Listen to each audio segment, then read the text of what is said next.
between friends Hare and Baboon. This tale is one of misplaced trust and betrayal between friends Hare and Baboon. The hare has always been known to be cunning, and the baboon sometimes represents gullibility and blind trust. It is also a story about blind revenge and its pitfalls. Once upon a time, Hare, tired of living alone, decided it was time to find himself a companion. He decided to make the journey to the neighboring village to meet his future in-laws. As was customary, he needed someone to accompany him on this important occasion. So, he asked his longtime friend and happy-go-lucky fellow Baboon. He readily agreed. Then, Hare and Baboon were on their way to the in-laws. When they were half through the journey, Hare stopped Baboon near a dense shrub and said, "Say, friend Baboon, there is one important favor I need to ask of you." "Yes, friend Hare, let me know what it is I can do." "Do you see this herb?" said Hare. "Yes, friend. It is the herb used to cure a tummy ache," said Baboon. "Well done, friend," said Hare. "When we get to my in-laws' place, they will give us food. When I eat the food, I may suffer from a tummy ache. Friend, you will quickly run back to this exact place, to this shrub. Dig up the roots and bring them back to cure me." Baboon agreed, and they continued their journey. At sunset, they reached the in-laws' village. Hare and Baboon were well received and given a room to rest. Both Hare and Baboon were hungry and looked forward to the meal. A feast was made in their honor and brought to their room. As they took the first bite of the meal, Hare interrupted Baboon. "Friend, I think that problem is already starting. My tummy is rumbling and is starting to ache. Do you remember the herb? Rush and get me some of it. Otherwise, I may not survive the night." Baboon panicked and quickly sprinted off to get the herb for Hare's tummy. Meanwhile, Hare settled comfortably and devoured the whole feast all alone.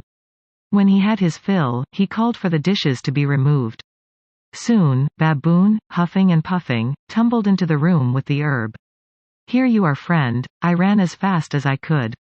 I found the tree. I dug the roots and I brought them to cure your aching tummy." Hare exclaimed, about that. "As soon as you left, my tummy suddenly felt better and I could eat. Now I feel quite strong." "So, where is my food then?" asked Baboon. Hare told Baboon the host had cleared the dishes. Baboon was disappointed, but the two friends went to sleep. In the middle of the night, hunger kept Baboon awake. Hare suggested a plan to steal and eat a goat from the pen outside. Baboon readily agreed to the plan, and soon the two pals accomplished their mission and returned to their room. But lo and behold, while Baboon slept, Hare stealthily smeared him with the blood of the goat they had just eaten, which he had secretly brought with him to the room. In the morning, the hosts woke up to find their goat missing. They questioned the two friends, who both denied the crime until they saw Baboon stained with blood. He was apprehended and killed. Hare apologized for his friend's behavior, thanked his hosts and left.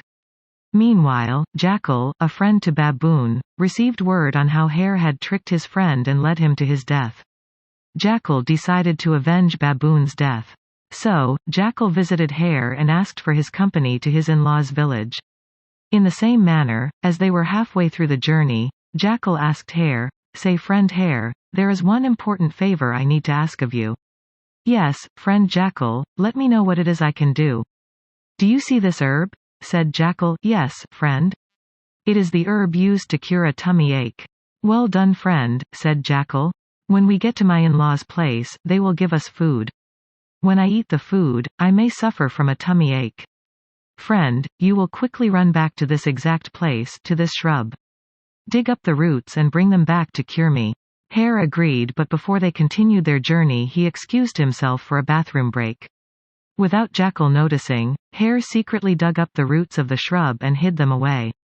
They continued their journey. At sunset, they reached the in-laws' village. As usual, the visitors are welcomed, given a room, and they retire for some rest. Soon, food was served. "Friend," said Jackal, "I think that problem is already starting. My tummy is rumbling and is starting to ache. Do you remember the herb? Rush and get me some of it. Otherwise, I may not survive the night." Immediately, Hare produced the herb and Jackal had no choice but to share the meal with Hare. Again, in the middle of the night, Jackal woke Hare up, spelled out the plan, and they killed and ate a goat. Jackal secretly kept some blood on his hands to later smear on Hare while he slept. They retired and Jackal waited for Hare to fall asleep. But Hare's eyes remained wide open. He checked again and again until the sun came up. Soon, the in-laws burst into the room looking for the midnight goat thief.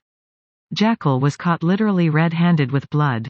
Hare had slept peacefully through the night even though his eyes never closed for a single moment. Moral of the story. In life there are some characters who are clever and very cunning, they will always outwit you. Be careful not to fall prey to them.